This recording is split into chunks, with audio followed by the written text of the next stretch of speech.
स्वागत है आप सभी का हमारे इस YouTube चैनल पर। आज के इस वीडियो में हम आंशिक भिन्नों द्वारा समाकलन करना सीखेंगे, जो कि बोर्ड की दृष्टि से तो बहुत ही महत्वपूर्ण है। अब अगर आपको कह दिया जाए कि आप पहले नंबर सवाल को ध्यान से देखिए और इसे हल करने की कोशिश करिए, तो आप क्या देख रहे हैं कि आप इसमें से कुछ हल कर सकते हैं? क्या दिमाग लगाएंगे आप?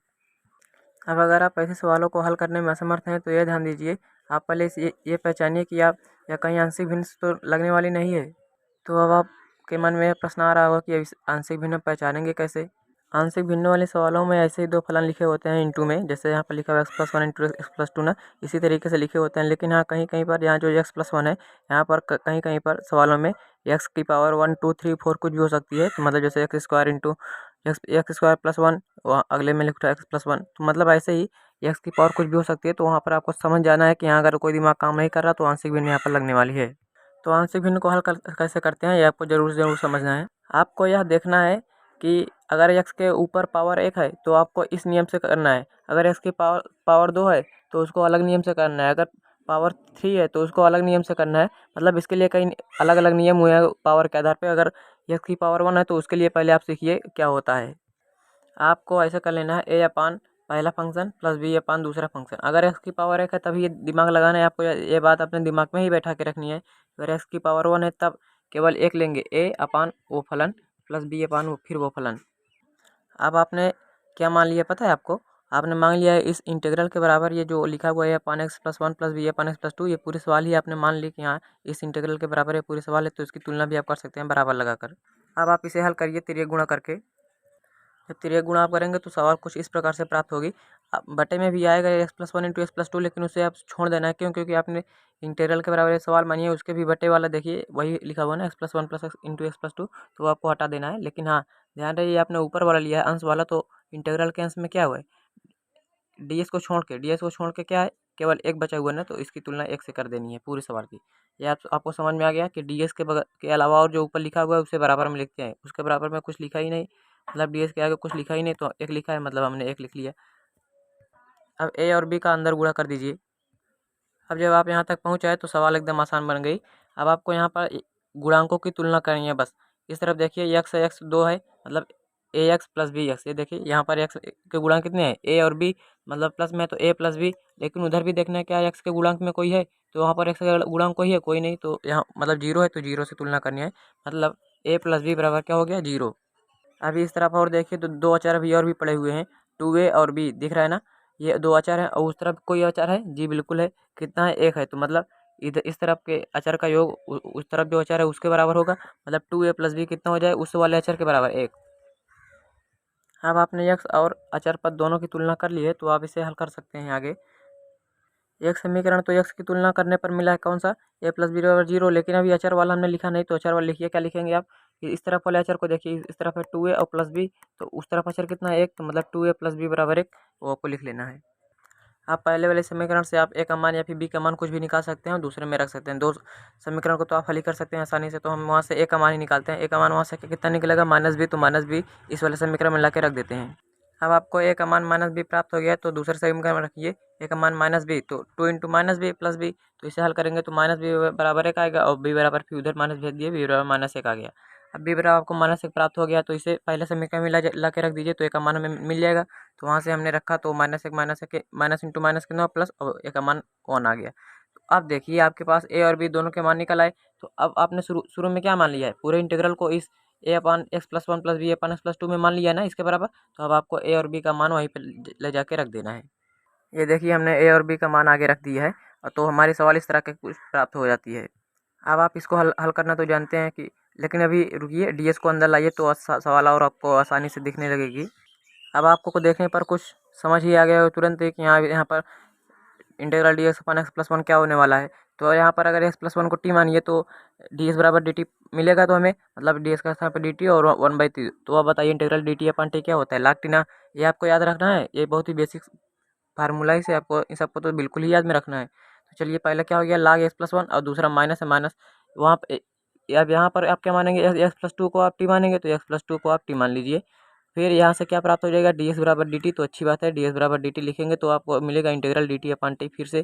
तो dt अपान टी आपकी बार क्या होगा, फिर लाग टी। लेकिन याद रखिए कि यहाँ पर टी सेम नहीं है, वहाँ पर टी था x+1, यहाँ पर टी है x+2। तो वहाँ पर अब टी के स्थान पे यहाँ पर क्या लिखना है आपको x+2। तो यहाँ पर पूरी सवाल पहले हल कर लिए। तो हमारा आंसर आ गया ना log x+1 minus log x+2 plus C.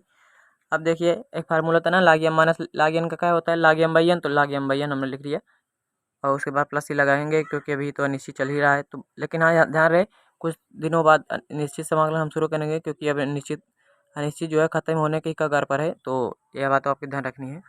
अब 2 नंबर सवाल को देखिए, आ जाइए इस पे। तो देखिए अभी तक आपने सीखा कि अगर x की पावर 1 हो तो हमें ये वाला मेथड अप्लाई करना है कि मतलब a अपन इतना प्लस b अपन इतना। लेकिन याद रहे अगर x की पावर अगर 2 हो गई मतलब x स्क्वायर वाला फॉर्म आ गया तो वहाँ पर यही बस थोड़ा सा बदल जाता है। वो करना क्या है आपको, अगर ये x की पावर 1 है तो आपको केवल एक ले लेना है a अपन x+1 तो आप कर ही लेंगे।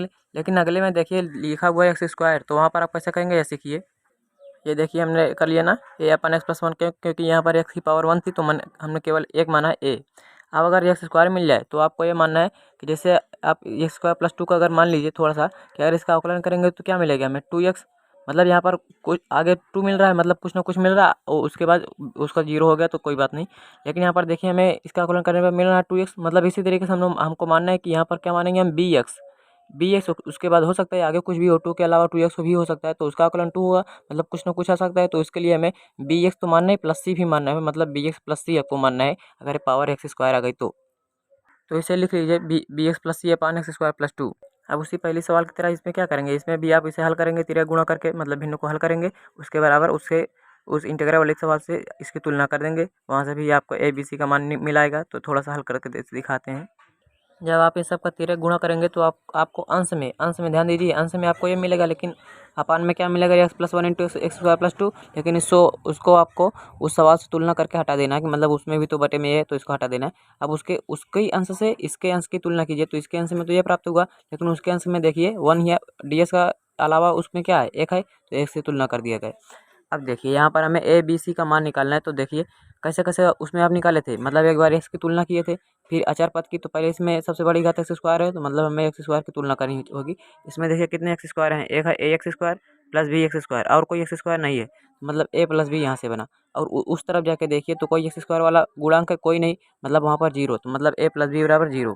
अब जब x² वाला हो गया तो उसके बाद क्या था x, मतलब अब आपको x वाली गुणांक की तुलना करनी है। इसमें देखिए x वाले पद कितने हैं, bx है और x है, मतलब b प्लस c यहाँ से लेना है।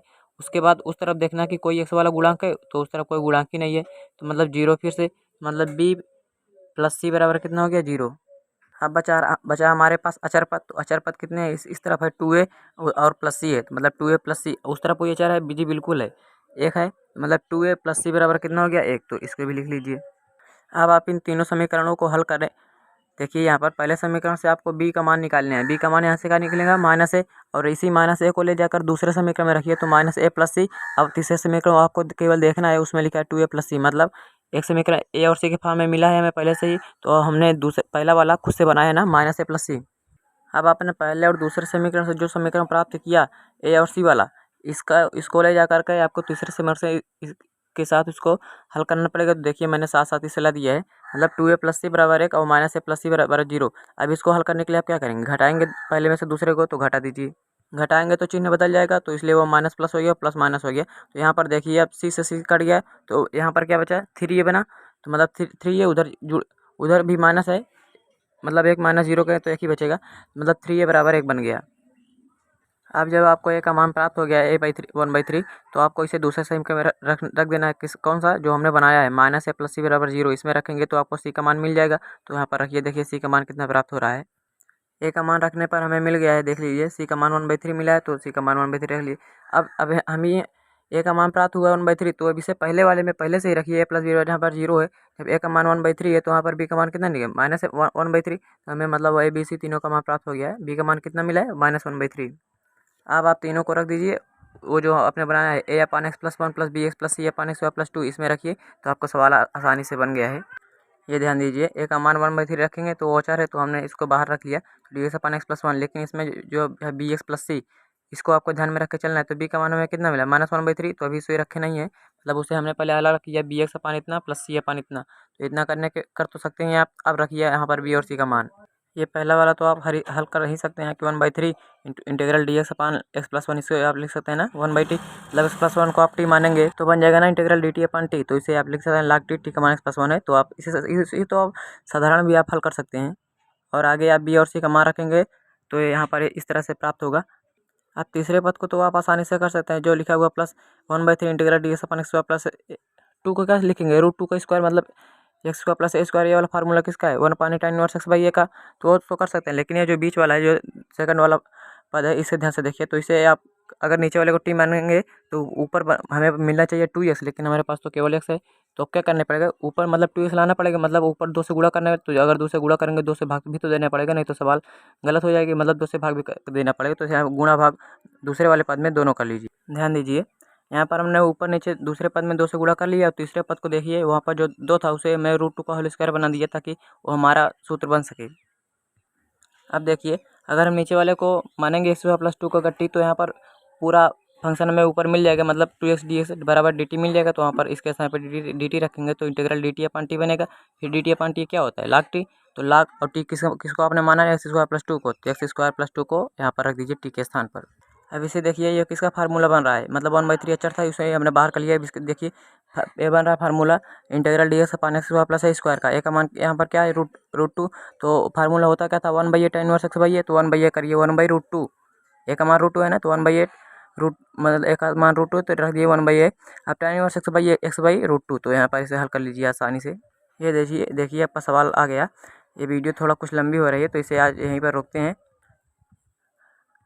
आज की वीडियो तो आपको बिल्कुल ही पसंद आ गई होगी, तो इसलिए यार लाइक करने में कंजूसी मत करिएगा।